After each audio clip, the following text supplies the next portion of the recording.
Hello, and welcome to DotaProism's card review. This is my first ever card review, and I'm sure you don't care about me, so let's just start.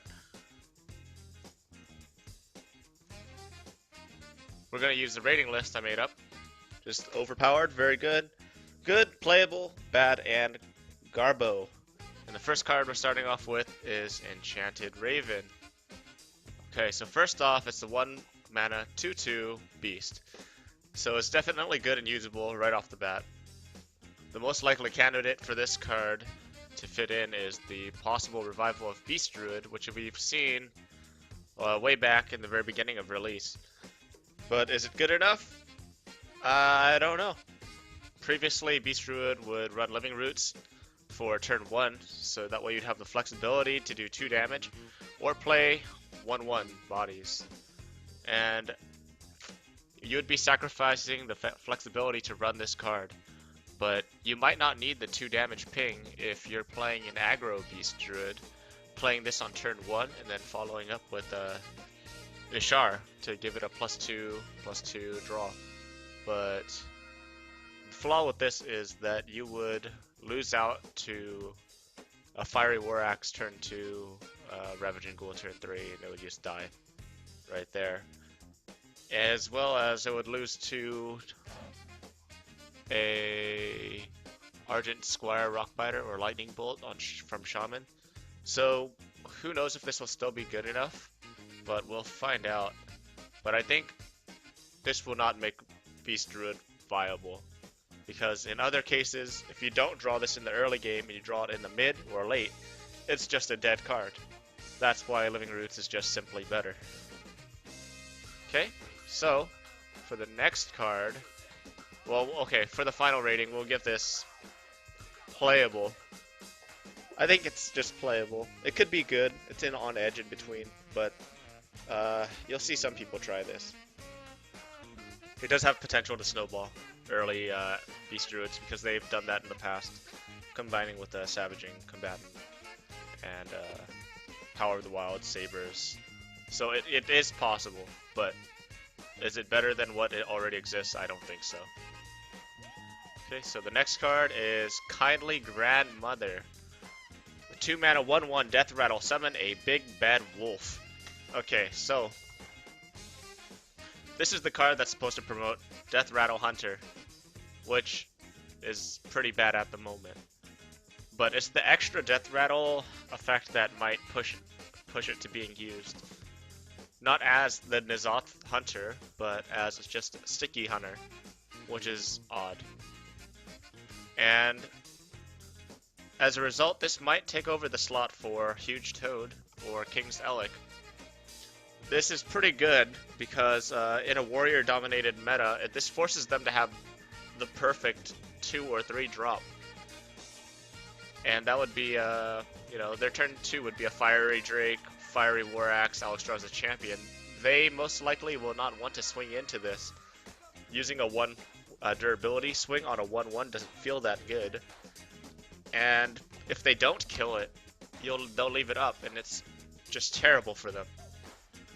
The other play they could go for to counter this is they play the Fiery War Axe on turn 2, don't swing, and then play Ravaging Ghoul and then swing the following turn. But if they do that and pass you 1 turn, they're risking the opportunity for you to coin and Houndmaster, which could also blow open the game. So this gives Hunter more tools to beat Warrior, which is really good. I think this card will be really good against mid-range and control decks, and it'll mostly likely take out the slot for Huge Toad, because Huge Toad would be better versus aggro. This card would be great against mid-range and control, and I don't think that Hunters would get rid of King's Elec, because you kind of want to have the foresight to see what cards the opponent has to predict in the future. It just makes a lot of sense to just try this card or even use it, because it's just good. As for Death Rattles and N'Zoth, I don't think it's going to happen. That Forlorn Hunter card, let me see, what does it do again? It just, if it's in your hand, it gives a +1/+1, but the body for that card is just complete garbage. 3 mana 4/4, I think? 4/2? Yeah. 3 mana 4/2 Battlecry, give your Death Rattle minions +1/+1. That's not bueno, and it's not relevant for this card. Because you play this on turn 2, why would you use that on turn 3? It makes no sense. So it's counterintuitive. Oh, another thing that this is great for.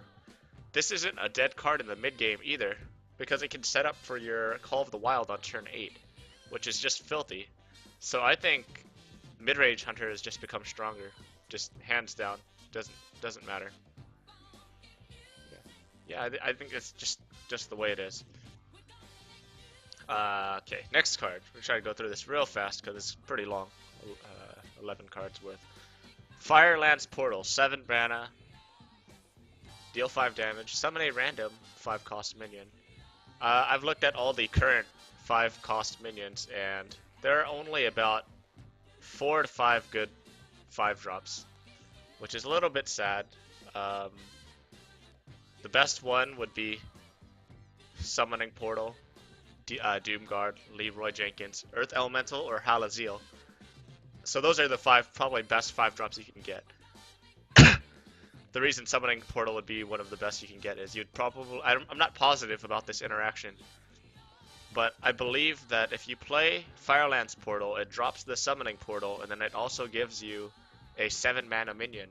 So that would be the ultimate roll. Yeah. And I think Blizzard's just staying with the theme of not giving mages any more amazing burn spells. So, yeah. I can't think of any situation, though, that in a competitive deck for Standard, that you would want to run 5 damage and then drop a 5 mana minion. Especially since the 5 mana minion's average stats are about 4/4. They don't help you than any other card that already exists. And if something like the Faceless Summoner on turn 6 isn't being played that much, or just one of, I can't see this being used that much in competitive. It's too slow. It looks like it's a fun card, but it will definitely be used in Arena. This is just a sick card for Arena. Yeah, it's pretty disgusting. I don't know why they made this for Arena. I think Crip went over this in a video, but I just think it's disgusting. It's like a Flame Lance for Arena, but 5 damage and you get tempo gain. Yeah. As for the rating itself, I think it's garbage. Like, if you need 5 dust for something better, like a Fireball, a Frost Lance, you could go do that, okay? Well, yeah, Fireballs are already given to you, but yeah, just get something better. Unless, yeah. Yeah, I just do that. Just toss it. Okay, next card.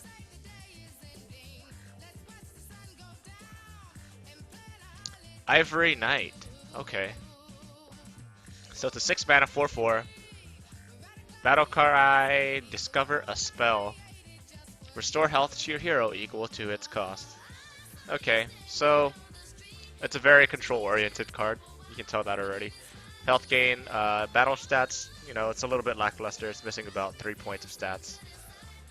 Does the ability make up for that?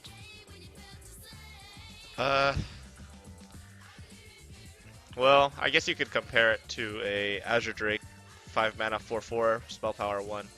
And you draw a card, that sees play all the time. Are the Paladin spells worth getting?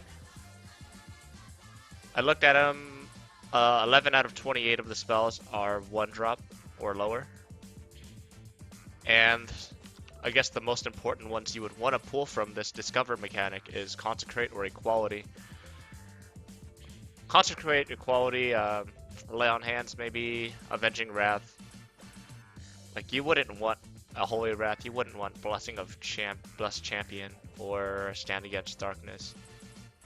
Because you would run this in a type of control deck for sure. You would never put this in a mid-range. That's for without a doubt. You wouldn't put this in a mid-range. Or an aggro deck. It's just too slow from at that point. bigger issue is what would you cut from this actually to fit it into a N'Zoth Paladin or Control Paladin? And it would be very tough to figure that out because it's already a very polished deck that does the job correctly. And yeah, it's very tough to figure that out. On average, you heal about 3 life from the Discover mechanic and the restore health to your hero equal to its cost effect. But I think the best card you can pull from this, even if it's a control deck, would be Light in the Darkness. This is because the Paladin decks that already exist have tons of draw, so you actually don't even need the Discover or spell. You just need the minions to stay more competitive on the board, and I think that that cycling would make Paladin even stronger. Yeah, it fills up the gaps if you do lack the card draw at that situation or at that point in time.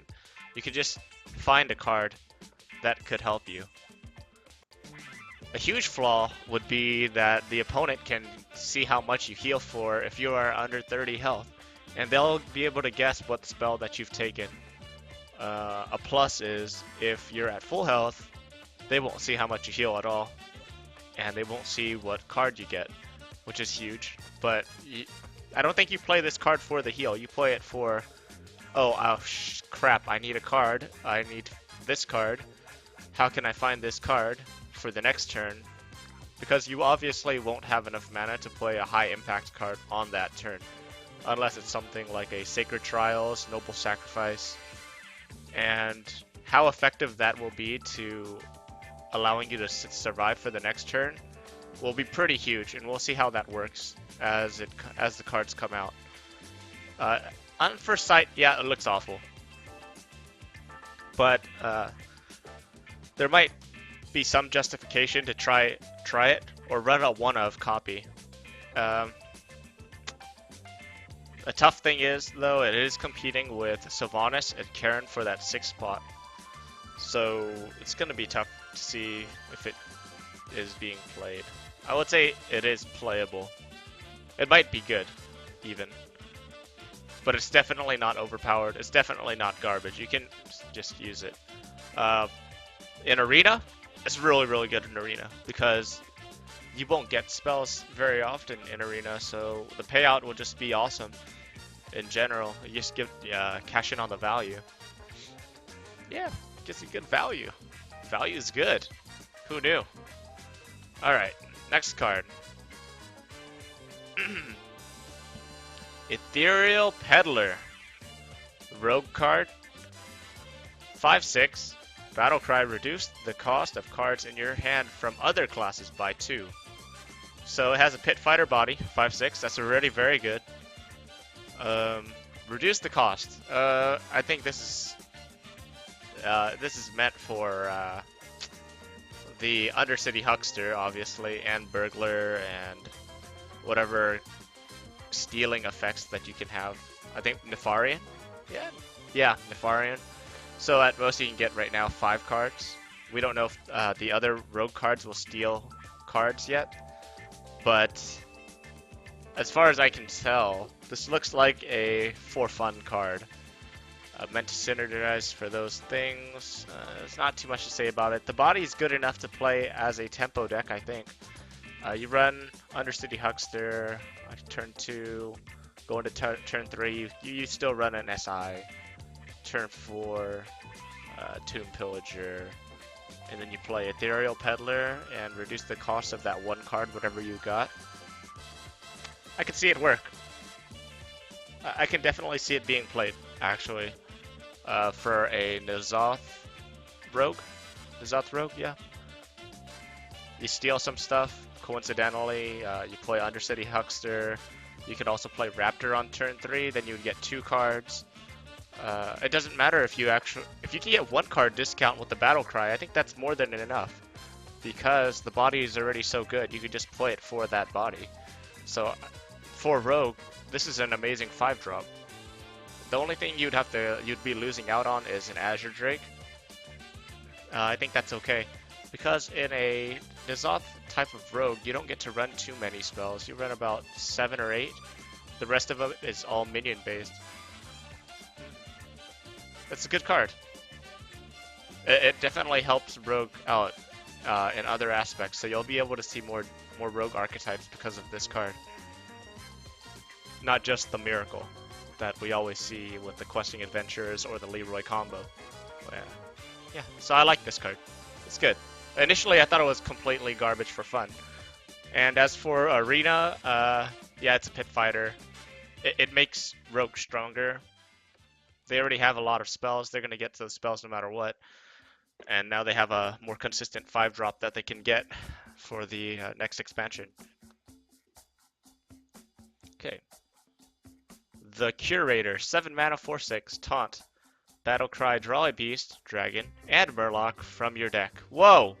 Draw 3 cards. Yeah. Draw 3 random.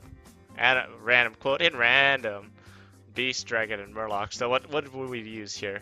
My initial thoughts, I was looking at this, I was like, this is so full of crap. You have to put cards.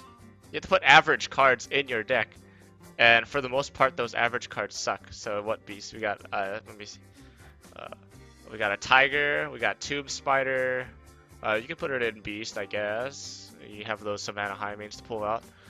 Dragon. That's easy. You can always put an Azure Drake in any deck, basically. And then random Murloc. So for Sir Finley, but you don't really want Sir Finley because it's a 1 mana drop. But although you can thin your deck out, so how would we use this? Control deck? It's possible.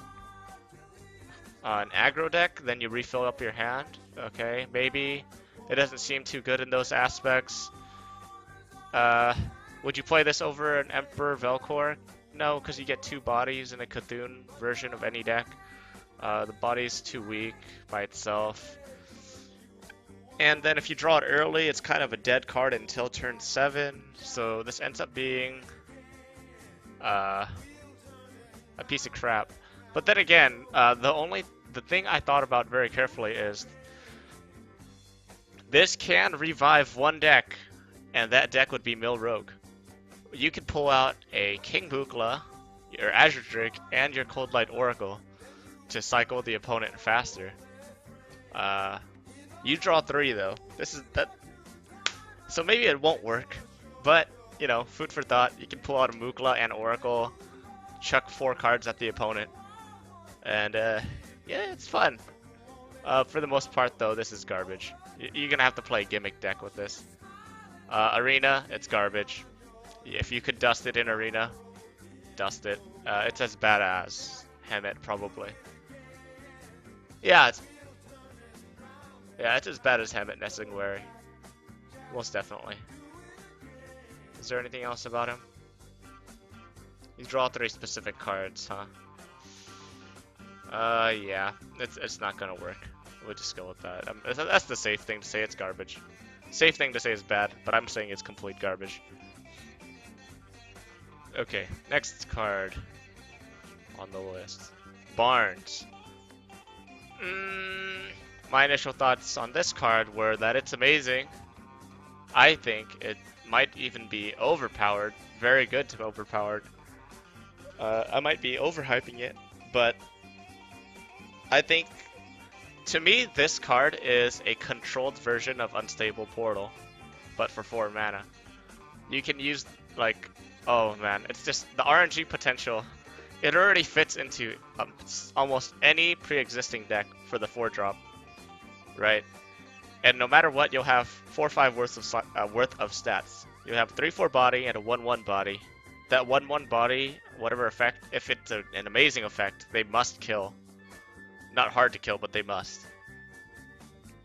And you can pull copies of random minions in your deck, right?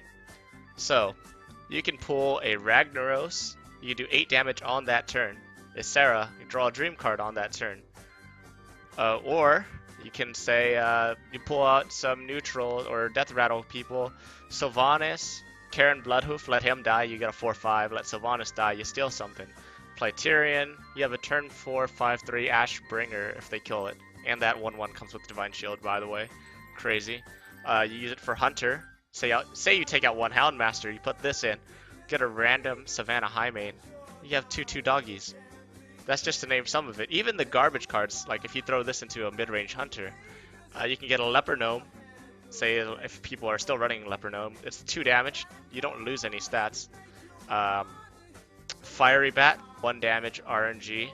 You lose one attack stat. Who cares? Huge Toad. The new infested. What's that card? Kindly Grandmother. You lose no stats. You get a 3/2 out of that, and you get the Beast synergy. It's nuts. Infested Wolf. Like most of the cards in a Hunter already have Death Rattle effects, so this is gonna be nuts. This could also fit into a N'Zoth Paladin, which is nuts. And what's even better is it doesn't help Warrior. Like, the best thing they can get from this is for their control warriors, but that's the least popular version of Warrior at the moment. It doesn't help Dragon Warrior, doesn't help Tempo Warrior, doesn't help ASMR Warrior. It actually screws those versions of the deck over. So I'm very happy about this card, and I'm sure it's gonna like be in a lot of decks. Whether it's not gonna like dominate or carry into broken mode because it's still random, but it will definitely be similar to a piloted Shredder when people get lucky, which is going to be more often than not. So you'll see a lot of this guy, I'm sure. Especially on the initial week, even if it's not as good as it's supposed to be, it's going to be seen. The effect, it just seems nuts. It is nuts. There's no doubt, because I've simulated this. You throw it into a mid-range Hunter, about how many of the cards in your deck have an effect? I was counting this earlier. For my mid-range Hunter deck, at least, I have huge Toads in it. We don't have the Kindly Grandmothers in there, obviously, but you can do that. Fiery Bat, Sylvanas, Savannah. Yeah, that's like 60% chance to pull something out with an effect. So those are not bad odds by any means, especially if it's just a regular turn 4 play. Yeah, I like it. This one excites me so much. Okay, so almost done with the card review. Next one, Malchezaar's Imp. 1 mana, 1/3. Whenever you discard a card, draw a card. This card excites me as well because I've experimented a lot with a discard a card mechanic deck. It's a great body, you know, it has the Voidwalker body, and it might as well have taunt on it too because people have to kill this. It's meant to synergize with the discard mechanics that have been recently released. For example, I'll read off some of the cards here. We got Soulfire, we've got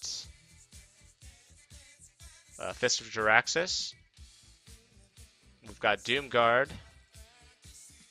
and we have the Darkshire. What card is it?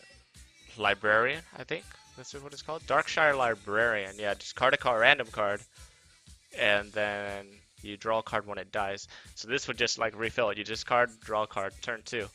Easy recycling. Succubus, you know, discard random card, you draw a new one, and you get the 4/3 body. It's pretty sick. Yeah, I've played with this deck, and without this card existing, it already worked to some extent, although it'd be less consistent because if you didn't pull your early game, you wouldn't be able to snowball a victory. But with this card, you'll be a lot more consistent. You'd rely on this card a ton, like Tempo Mage, how they rely on your Mana Worm, but yeah, this will be very important to making it a real deck. And I think it will be a real deck. I think it's insane. I think it's very good just very good. It might be overpowered as well, but it's only overpowered if you leave it alive. It's like Fandral. Yeah, this would best remind me of Fandral, actually. If you don't kill this guy, the discard Warlock is actually going to wreck you, believe it or not. It's just gonna look goofy when they do it. They're gonna cycle through their deck super duper fast. But it's gonna happen. It's gonna happen more than you would think. Yeah. What else can I say about this card? Yeah, it'll start a new deck archetype. I think it'll be a tier 2 deck. Not a tier 1 because it will have consistency issues regardless because it's gonna miss that turn 1 draw sometimes. Similar to the Tempo Mage. But if you do pull it and it doesn't die on the first turn, like to a Fiery War Axe or something like that, or a Lightning Bolt, this thing's just gonna go off. So, yeah, you will watch out for him. Yeah. Yeah, talking about worms, by the way, from Mana Wrym, we have ourselves a Bookworm. It's a 6 mana, 3/6. If you're holding a dragon, destroy an enemy minion with 3 or less attack. Whoa, that is a weak body. It's weaker than Twilight Guardian and it costs 2 more mana. But wait, it destroys a 3 or attack less minion.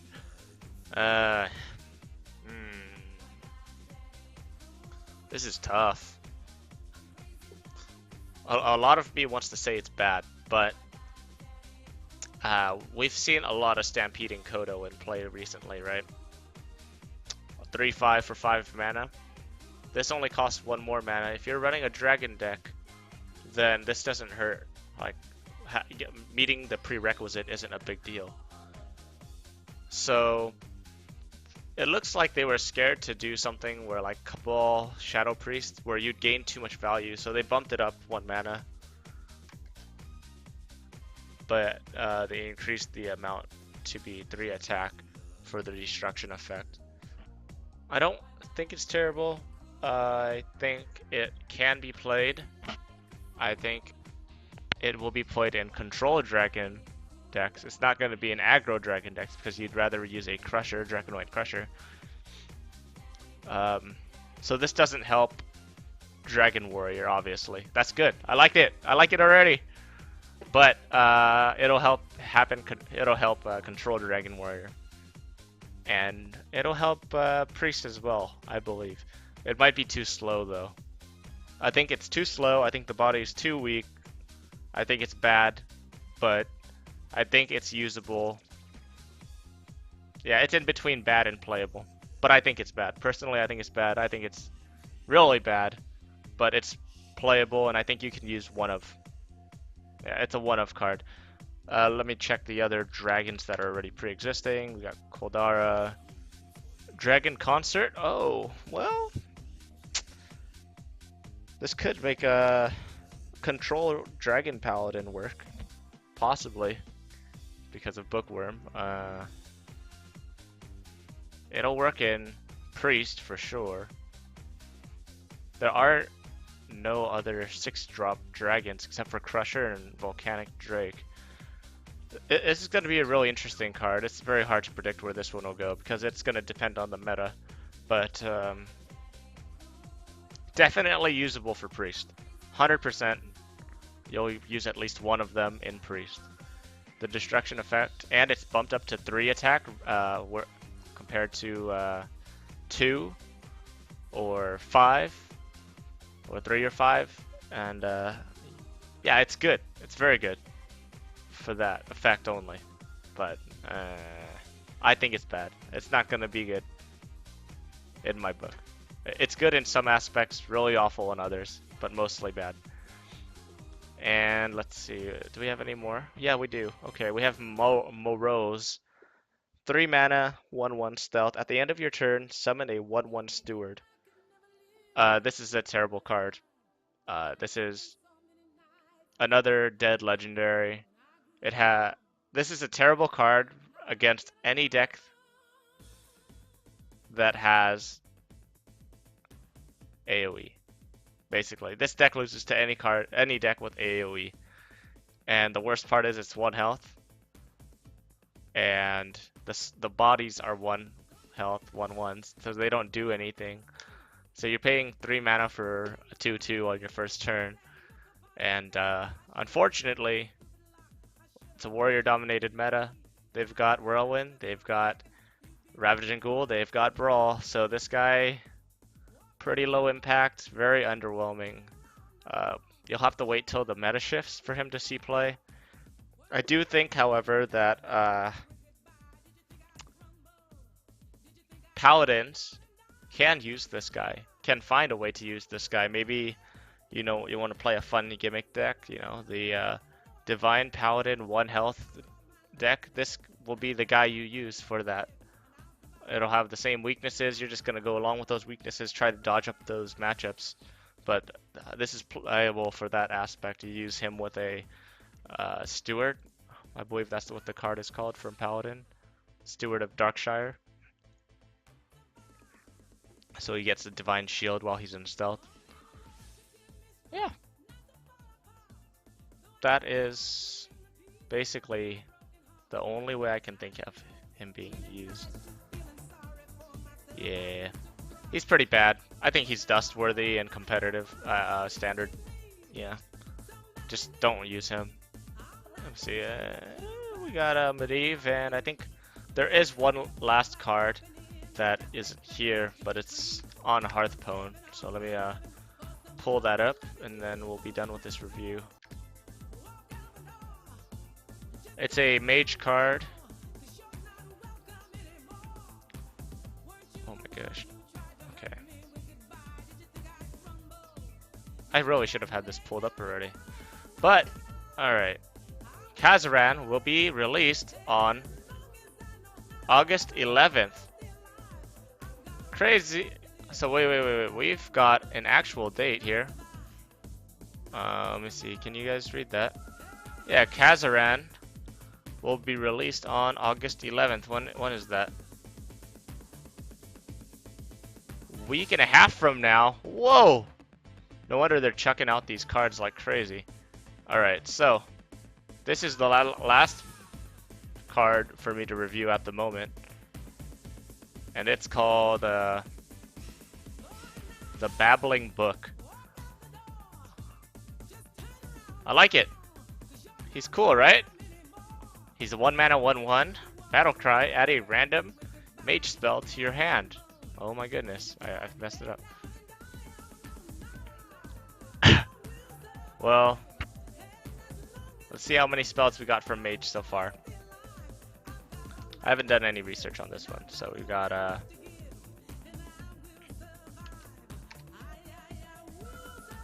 we have a lot. Okay, so we got 1, 2, 3, 4, 5, 6, 7, 8, 9, 10, 11.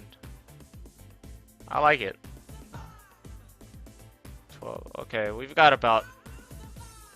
I'm not counting precisely, because I'm just skipping around, but I think there's about 12 or 13. And then you add in the Firelands that was recently added for this expansion, or announced. And we've got about 14 maybe. So this is obviously going to fit into a Tempo Mage deck, and I think this is amazing. This is going to make Tempo Mage a lot more consistent instead of relying on the Mana Wyrm only. This is huge. You're not forced to run a mirror image for warrior. You can just throw this down on turn 1. This is amazing! It goes with the music too. The best secrets you could pull would be Arcane Blast, Arcane Missiles, any of the regular cards you run in a Tempo Mage deck. So that's like 50% of the spells already. And it can also pull you out some flex cards the opponent can never predict, which are the secrets. It even can give you a Kabbalist Tome, which is crazy, a book from another book. So I think this card is very good. It's not overpowered, but it's very, very good. You will see it in every Tempo Mage deck, you know, and you're gonna see more Tempo Mage once again. It's the revival of Tempo Mage. Can't wait for this card. So as a result, we're done with the card review. We see, let's see, how many useful cards, how many bad cards. I think, let's see, okay, there's about 4 bad cards. 4 or 5 so far. We expect that. 5 actually. Okay, half the cards we reviewed. We reviewed 11 cards. 6 or 7, I think are really bad. Enchanted Raven, you'll see that. It's okay. Kindly Grandmother, insane. You'll see a lot of it. Barnes, you'll see tons of him. Ivory Knight, you'll see people test him around. He'll be okay, maybe. Barnes will be nuts. Malchezaar's Imp, I think, will be insane.